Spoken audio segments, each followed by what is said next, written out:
Hello everyone, it's your buddy Sven here, once again coming at you with another Hearthstone video. Now today we're going to be discussing something else a little bit different than what I've been talking about. I've usually been pigeonholing into one or two specific cards as of late, but today we're going to be discussing what, in my opinion, are the strongest variations of decks to play.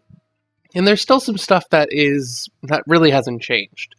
A lot of decks that were strong in the previous meta are still very strong. We've just had a few newcomers that deserve some noting. Without any further ado, we're going to go ahead and get into it. So, Druid got a nice little buff, if I could point out the card here. They got a nice little buff with this card, Astral Communion.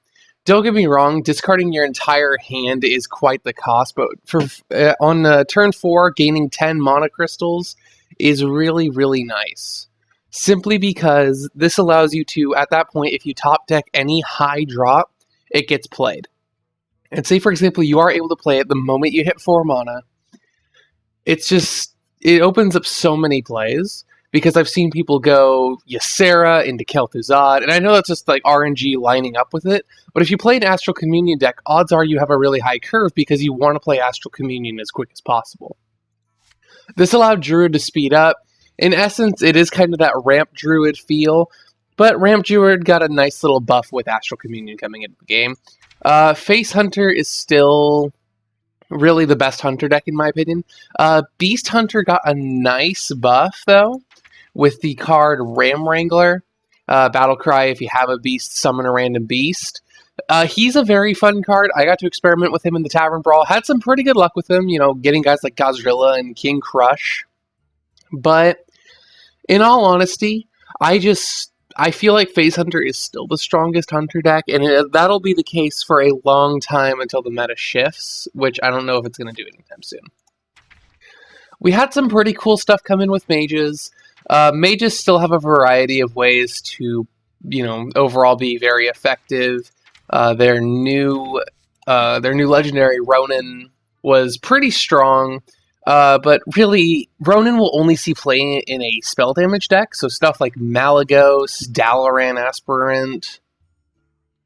I only see him getting play in stuff like that because Arcane Missiles alone isn't enough to run an 8/7/7. I mean, the 3 copies of it is really nice, and if you're getting really, really good luck, then that is super helpful. But all in all, I don't really see Ronin being the super effective monster that everyone may think. Paladins got, as I discussed in my last video, this guy right here, Murloc Knight, has made mid-range Paladin the Paladin, in addition to, where is he here? Mysterious Challenger made Secret Paladin one of the very strong decks, and you can honestly incorporate the two together. Putting one of each secret from your deck into the battlefield, because Paladins have a numerous amount of secrets: Competitive Spirit, Eye for an Eye, Noble Sacrifice, Repentance, Redemption, and I thought they had another one. But yeah, Competitive Spirit, all that fun stuff. They have 5 secrets that they can play. They can become a Christmas tree. But why'd I click equality there? Yeah, he's a very strong card, Mysterious Challenger, and Murloc Knight is really useful because if you play Murloc Knight on 6 mana, you get an assured pop of his effect, and I've got old Murk-Eye probably, 20% of the time, which is really good, and there you get things like War Leader, you can get Grimscale Oracle, you can get every single Murloc, including another Murloc Knight. Overall, I just see mid-range Paladin and Secret Paladin being very strong. You see them in the high legend ranks. Paladin, I think, got a huge buff, despite the fact that their legendary wasn't so good from the Grand Tournament. Priests, I think they got a buff with Dragon Priests.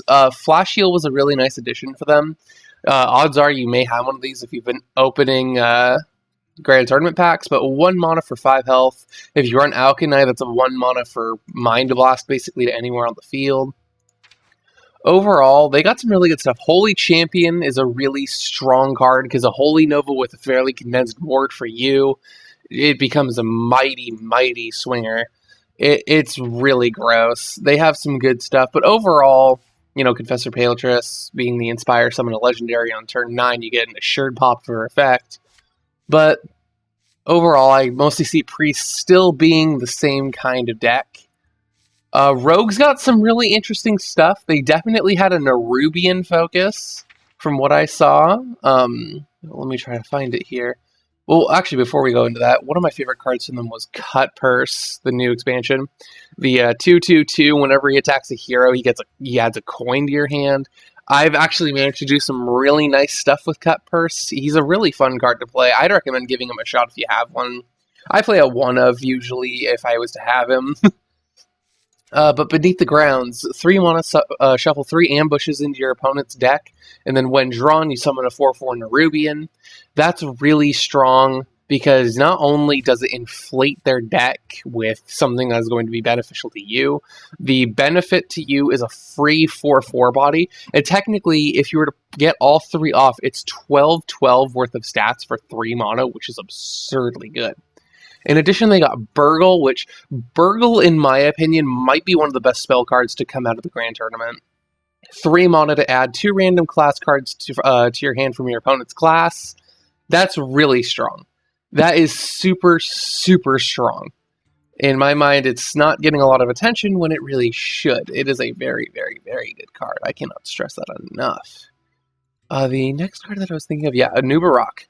9/8/4 Death Rattle, return this to your hand, summon a 4/4 Nerubian. So basically, other than silence, he's extremely hard to stop.